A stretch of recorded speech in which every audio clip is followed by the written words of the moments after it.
Today we will learn about file handling in C. So before starting this concept, I will tell you what is the concept of file. A file is a container in computer storage devices for storing data. So here the first question that should come in your mind that why we need file handling in C. So I'm going to discuss what is the need of file handling. See, when a particular program terminated, then the entire data will be lost. So basically, if I use a particular file for storing data, then it will preserve the data. So the first point why we need file handling in C so that we can preserve our data. So whatever programming we are dealing with so far, they are not using any file for input output or anything. So as a result, what will happen at the time of termination of the code, entire data will be lost. So now we want to preserve them. This is the first point. Now second point, if you have to enter a large amount of input in your program code, then it will take lot of time if you want to take them from a keyboard. So now if you use file, then as a result, what will happen? You can easily access those data because they are already stored in the container. Your code, if you are writing a file handling code, so this code will just fetch the data from the file. So data fetching will be easier if you use files for storing large amount of data instead of using keyboard. So this is the second point that you have to remember. And also, if you are dealing with file for taking input and also you are providing output in a particular file from the code, then as a result, what will happen? This kind of file handling mechanism will provide you a particular data movement easier. Means if you have your output in the file system, then you can easily move this output from one particular device to another particular device, that is one computer to another computer. So this is your third advantage, that is data can be easily moved from one computer to any other computer. Now there will be one question, what kind of file we can use? The answer will be simple. We can use many types of files. However, we will deal with text files first. Now, text files are normal txt files, means .txt means extension of that file. You can easily create text file by using some editor such as Notepad. So here you have to remember, whenever I have my C programming code, now I have decided that I will fetch my output from the file, s- then this file will be in the .txt format. And this file can be created by using Notepad, which is a simple text editor. Now there will be another question, why we are using text editor to create files. So here the point is very simple. When you open these files, you will see that all the content within the file is in the format of plain text and you can easily edit or delete them. So basically you need minimum effort to maintain this file and this file is easily readable. So maintenance is easy, readability is easy. So for that purpose, we will use simple notepad for creating TXT files. Now the next question is how we can perform this. We know that today our topic of discussion is file handling in C. But this file handling mechanism will use some specific steps. First, you have to create a new file. Obviously, if you want to create a file means you want to preserve your input inside a file. So definitely for that purpose you have to create one txt file. Name of the txt file can be anything, and this txt file can be created using notepad. So why you are creating a new file? So that you can preserve your input. And why you need to preserve your input? If your input is long, then instead of taking input from keyboard, it is better to preserve it in the file and then later on you have to fetch it. So this is the first step. Now the second step. So after creating the file, then you have to open that existing file. This is your second step in file handling in C. So the third step is you have to perform some operation. So what operation you can perform on file? You can read from a file, that is you can perform reading operation from a file, or you can write something in the existing file. So reading writing operation or information in a file, it is possible. And the fourth step will be the closing of the file. So now, before writing C programming code, you have to understand what are the specific text. So creating a file means this step is not part of your C programming. You have to create the file in the notepad. Then within the code, you have to open the existing file. How? I will explain. Then later on, this third step implies that you have to perform some task on the file which you have just opened using this C programming. And after performing the task, what kind of task? It depends on the programmer. And then definitely you have to close the existing file after, means when your task is done. So these are the four steps today we have to create. Now how to create this? So here you will find the classical example of structure and pointer. After creating a file, your next intention is to access that file, right? So in case of C, remember this point. For file handling, you have to use one file pointer. Say fptr is the file pointer. So this is the pointer name. Why I am using this pointer? This pointer basically points to the file we want to read. Means whatever file we have created, we are creating this pointer so that this pointer can point to this file so that we can read or write on this specific file. So this pointer is essential. But the question is, what should be the data type of this pointer? The data type of this pointer is known as file. So file is a specific data type which defines file pointer in C. So now we have to understand what is the meaning of this data type. So try to understand here, a file is a data type of structure which is typedef as file.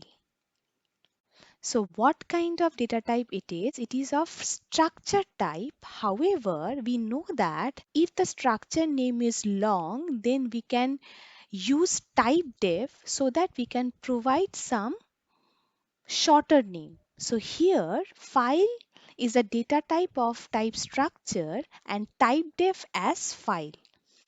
Now we have another name of this data type. This data type is also known as opaque data type. Now, what is the meaning of this opaque data type? The implementation details of this data type is hidden. Means we don't know what is the actual representation of this data type. Why? Because this data type is defined inside stdio.h header file. However, you have to remember one more point. The definition of this file data type is strictly system specific. So here, what are the points? First step that I have discussed, in order to handle files in case of C, we need a file pointer. See, the name of the file pointer can be anything. It can be P, it can be PTR. So since it denotes file pointer, so I give the name as fptr. And since it is a pointer, I'm using this star mark. However, you cannot provide the data type of the pointer according to your choice. Here you have to use one specific data type which is known as file data type. It is a structured data type and which is type depth as file. We have to use this name. And since the implementation details of this file data type is completely hidden and stored in stdio.h, for that reason it comes under opaque data type category. And the implementation of this file data type varies system to system. So this is the point you have to remember. And you have to remember also this point, why I am defining this file pointer, so that I can access the text file that we have just created. So this is the first step. Now, the second step that I want to explain is that you have to remember this point. While taking input from a specific file, you have to understand this file should be in the same directory with your program code. If your program is stored in C or D drive, your file should be stored in C or D drive. If not, then what is the second alternative? Then within the program code, you have to specify the path. Path means the location of the file. So try to understand, while dealing with file, you have two options. Either you store your file with the same location with your program, or else you provide the path name, or you provide the location of your input file. So this point you have to remember. Before accessing this file in C, you have to remember one more point, that is, you have to open the file in order to access the file. So for opening the file, you have to use one function, which is a predefined function definitely. It is known as fopen. F for file. File open function means we are going to open a file. And remember this point, this file open function, since it is a predefined function, so it is also defined inside stdio.h header file. And now we have to understand, for opening a particular file, what is the syntax. See, here fopen function has two segments. In the first segment, you have to specify the file location, or you can say you have to specify the input file location. This is your first part. And the second part, you have to specify the mode. What is the meaning of mode? I will explain it later on. So this is the basic structure of the fopen function. And also, whatever this function will return, it will be stored in the file pointer that we have defined just now. We know that this file pointer is of type file. So this if open function returns the value inside the file pointer. And now here this part will store the location of input file,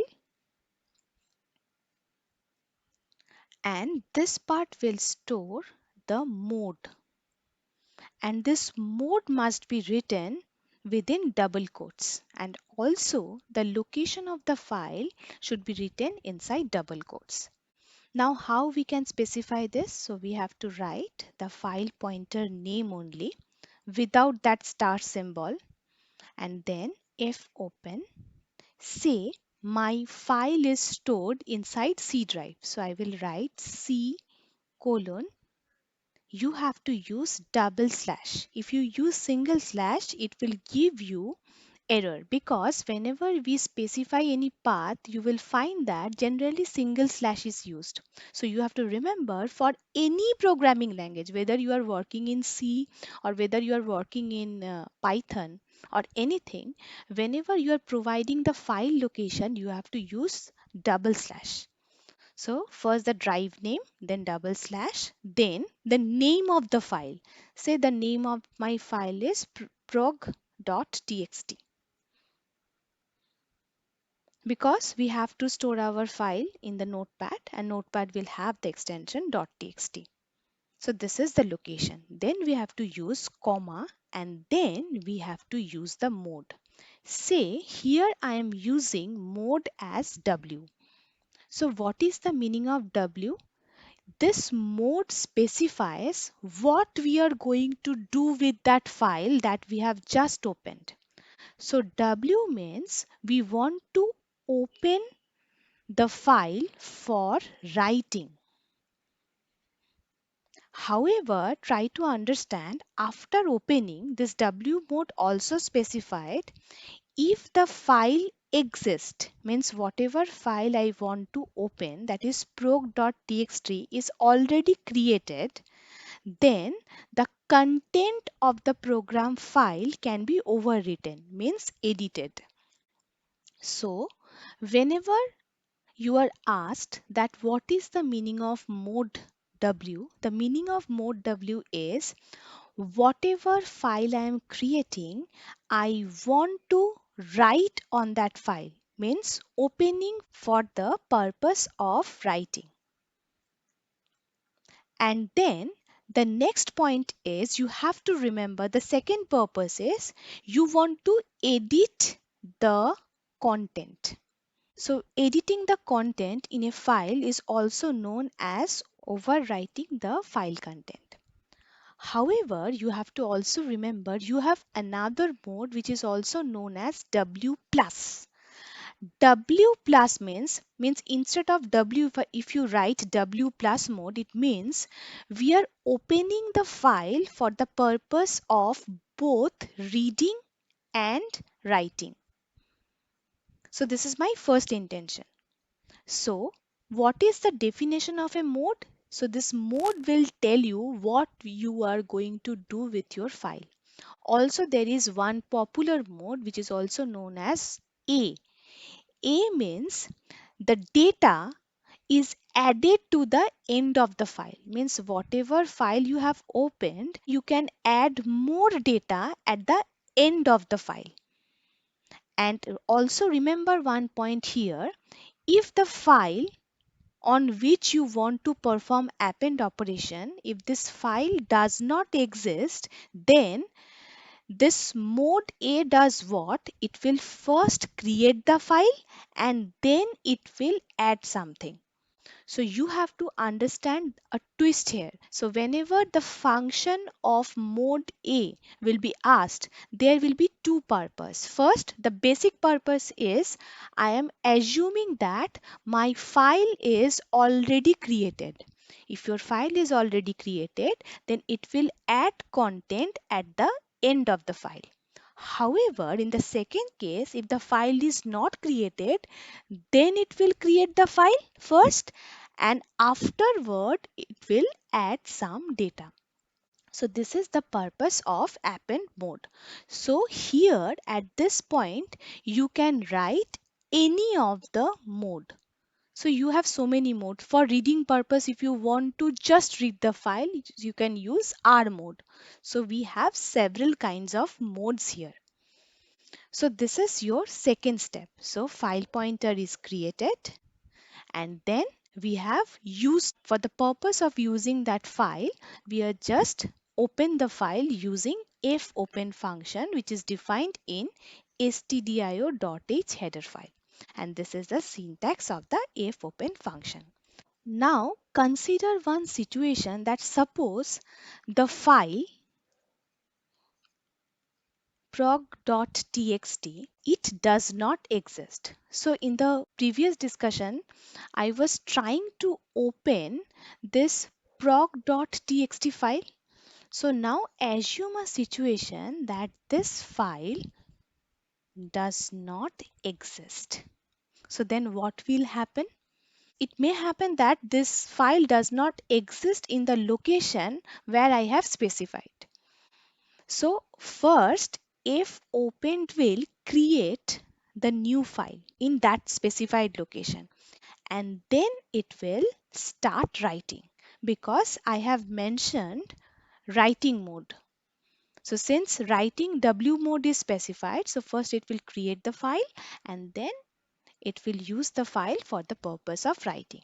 So there will be one question, that in this specified location, if your file does not exist, then what will happen for fopen function? It will be error, or it will create the file. So the answer will be, it will not be an error. It will create the new file on the mentioned location and then it will follow the mode, so that it could understand what operation it has to perform on that created file. But here you will see that after writing the fopen function, many of the programmer will write this syntax, that is, if this file pointer is equal to null, then printf error in file opening, and then they will write exit 1. So now we have to understand 2 points, because we are dealing with a function not created by the programmer. It is the predefined function. Now we have to understand what is the return type of this function. So basically, fopen function returns null if the file does not exist.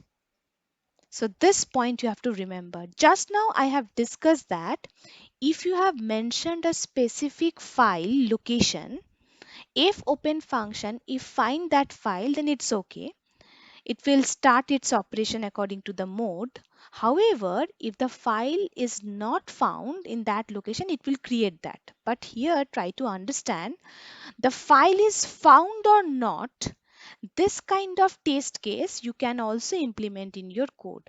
So the meaning of this code is, if the file pointer is equal to null, means this fopen function is returning null to this file pointer, means whatever file it is searching for, it is not found. So at that point of time, it will show you this error that we have faced the problem in file opening, then it will write exit 1. Now you have to understand what is the meaning of exit 1, because in any C programming you will find two kind of exit statement, exit 1 and exit 0. So basically here the point is, exit 1 means abnormal termination of your program. That is, you have faced some problem at this point and some interrupt has occurred. And what kind of interrupt we are facing? We are facing error in file opening because this file does not exist in the mentioned location in the fopen function. However, exit 0 basically reports the successful termination. It means if I write the same code as if ptr is equal to null, means if the control come at this point, then I will assume that we have some error in file opening. So it is an abnormal situation. So here I will write exit 1 and then I will close this. However, if my control is not coming into this if block, then I can assume that we are successful. So at this point, I can write exit 0. So this is the basic difference between exit 1 and exit 0. It is an interrupt and it is an successful termination. So in interview, you might have encountered with this kind of question. So what is the difference between exit 1 and exit 0? So we are done with the third step. So we have created one .txt file in the notepad. We have created one file pointer, and then we have used fopen function to create the specific file.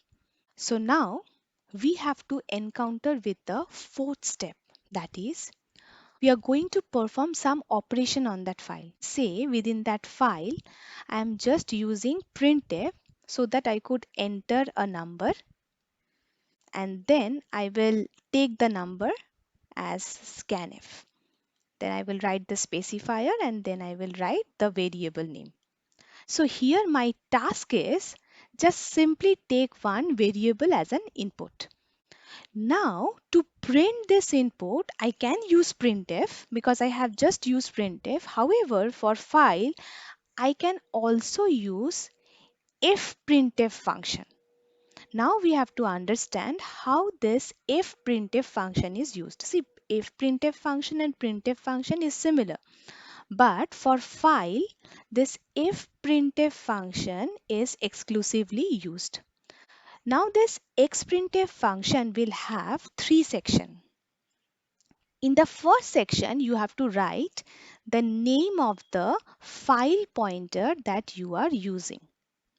So here the name of the file pointer is fptr. And in the second section, you have to write the specifier. Since we are dealing with integer data, so our specifier will be %d. And then you have to write the variable name in which I have taken the input. So here the variable name is n. So this three section will be separated by comma. But simply you can use printf also. So this fprintf function is used to write set of data into the file. So in order to take input from one file container to another file container, you have to use fprintf. But you may ask me one question. So what is the difference between printf and fprintf? So here you have to remember one point. This fprintf function is used to print the content, fine. But it will write the content in the file instead of writing it in stdout console. Stdout console means the black console that we generally use to see the output for any C programming. Fprintf will not write the output here. It will write the output in a specific file. So in order to fetch your output inside a file, means taking your input from a file, your code will produce the output also inside a file. So to see the output inside a file, we have to use fprintf, not just printf. And the last step is After performing each and every operation, then you have to close the file. Closing the file means you have to use fclose function. And since, remember one point, I have mentioned that why I have used fptr pointer. This fptr pointer is used to point to the file on which we are working. So basically, if I write fclose fptr, it means I am basically closing the file. So these are the basic steps that you have to remember for doing file programming. So which part will change? This part, the working part will change. Means whenever you want to create or whenever you want to write any file programming code, the steps are very simple. First create .txt file, then create one file pointer in the code with any name. Then the third step will be you have to open the file. For opening the file, we know what are the steps. Then we can give one if block so that we can find out if my file is opening properly or not. And then we will perform some task and then we have to close the file. So this task position will change depending on the situation. So this is the point.